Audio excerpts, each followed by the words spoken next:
wanted to see, this is what we're mining through, basically, back there at that end of the cut, which you can't see very well.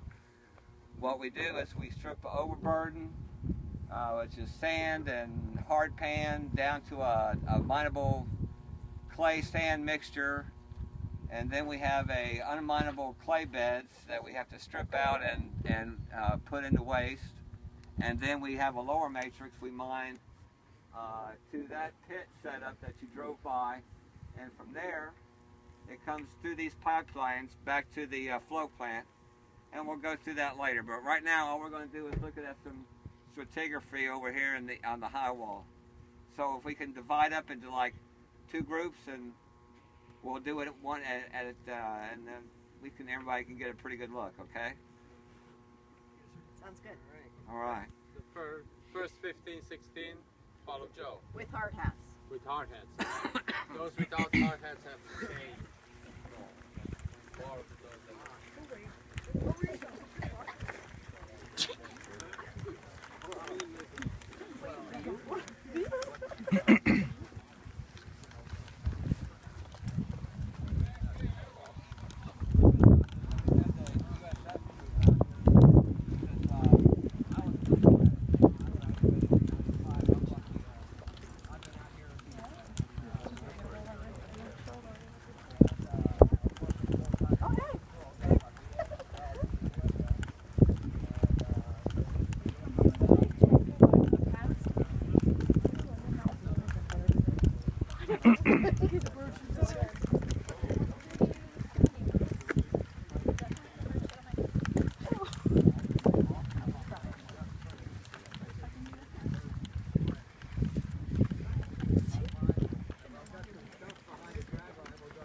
Big hole. Alright, so now you're standing at the surface and you're looking over at that high wall. You see the natural grounds with the surface sands, the dark brown hard pan cemented iron oxide, like this right here in front of you. And then we go back into more loose sandy material. And where that green starts, that's the top contact. We're looking at the mineable phosphate matrix, a mixture of clay and sand. It can either be, and the clay colors can go from green to a mixed blue-green, and phosphate content will vary. Most of the times the pebble will be in the upper fraction above this unmineable split, and pebble is basically plus 16 on the screen mesh size, and everything that below that, I guess you guys maybe been working on your screen fractions and all that stuff yet, your Wentworth scales and everything. Oh, yeah. Y'all been into that? Yep. Okay, so we use that a lot out here in the industry. I worked in the laboratory for 15 years, and I would get plant samples every night, and I have a stack of screens just like they have out in Davis's department still, and they screen it out and get to the percentages, and they draw conclusions from those numbers. And industry practice. So anyway, then we're mining about 10, 15 feet of that green clay material down to where it gets that gray, and then migrating down into that orange-white. That's pretty hard clay. Over 45 going to 50, 55% clay, and then down into that gray stuff, that light gray. It's still pretty hard. You can look along the high wall over there at the end, at the corner, and you can see how it's like interbedded with, you've got sand and clay beds. It looks kind of blocky over there. Well, that's how hard that stuff is. Okay. Then where it turns dark gray, down there just above the water level, that's where the lower matrix starts. and it's very clay free, and maybe 10-11% clay. It's all black phosphate grains, feed-sized grains with quartz sand, and that's a higher concentrate tons per acre material down there. And then we mine that down to a point where maybe, I think there in here there was might have been about 15 feet to get back into the hard clay, and we call it quits, no more. We've got prospecting down here. I draw cross sections for our mining in this area, and I'll show one pull one up later. And the bucket can go 100 feet. The dragline can dig, and that's what we're sort of like doing over there now. But at some point, there's nothing worth mining down below, so we stop. We use this Godwin pump here to pull the water out. It ran last night. It looks like it pulled the water down some, so we can see what's going on. Helps the dragline operators see what they're doing. It's difficult to mine underwater, and so you can see this material here, pretty bleak. We'll look at some over there when we go over there behind the dragline a little bit.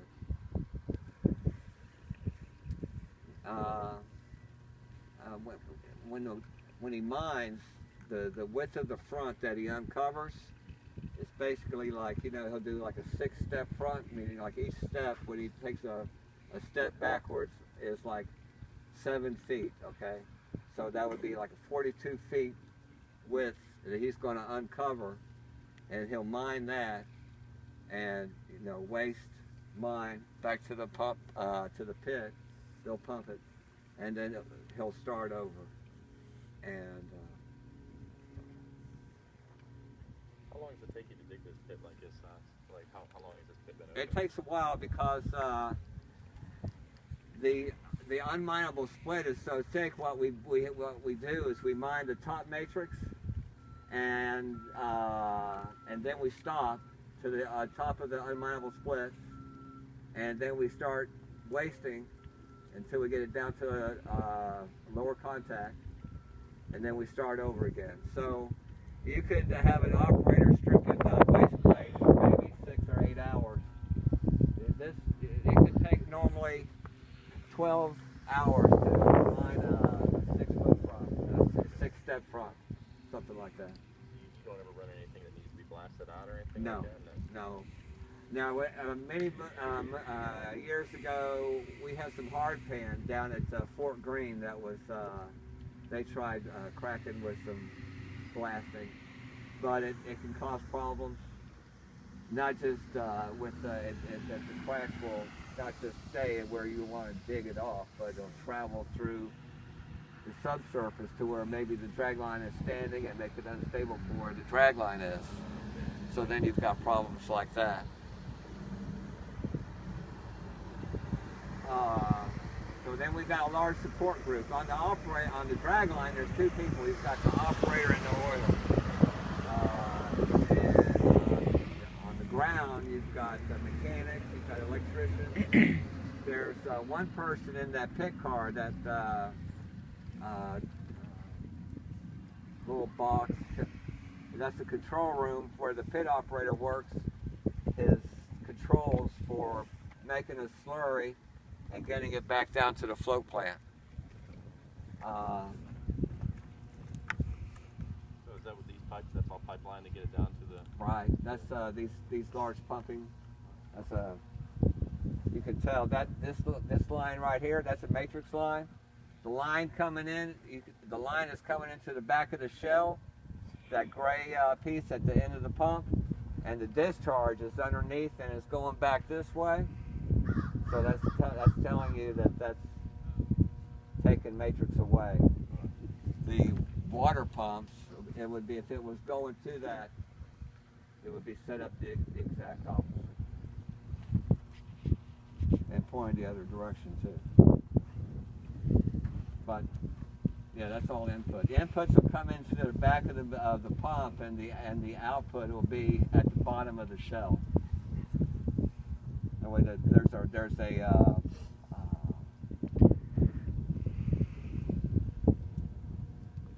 runner inside of it, basically, that a wheel, like a water wheel, that rotates and keeps everything moving. It'll come to me in a second. So how long have we been here? How long is it going to take us to mine this? We've been in this cut now for 2 weeks, and we're almost finished with it. We're tight on overburden room. What we're going to do is we're going to come back and take this cut out here, the same thing. We're going to start over, mine this one back, and then we'll come out and we're going to come up over here and we're going to dig in and we're going to mine back to this corner over here where the trees are, and we're going to do 4 cuts going north and south, and then we're going to come back and get the rest of this property here. And that's the mine plan. There's a mine plan of like we have cuts laid out how this is going to progress going south. We're mining east and west, but eventually our direction's going south with the mining. So how long does it take you to construct a mine plan for this area here? No, I don't do it. That's a full-time position too. The guy that does it's a geologist also. I don't know what kind of software they got available at school, but AutoCAD, things like that, software like that. If y'all can get it familiar with that, that's a just about area engineers, geologists, hydrogeologists. They all always use that stuff. And we have a mining software attachment to it called Carlson Software. They've got a website. Check it out. But that's what they do to run models for their phosphate. Is that an industry-wide software, or is that proprietary to Mosaic? No, it's not. It's industry-wide. It's not just for phosphate. It can be used in the coal industry and the phosphate industry. All right, let's I guess get the next group up because we don't want to stand here and talk about this all day.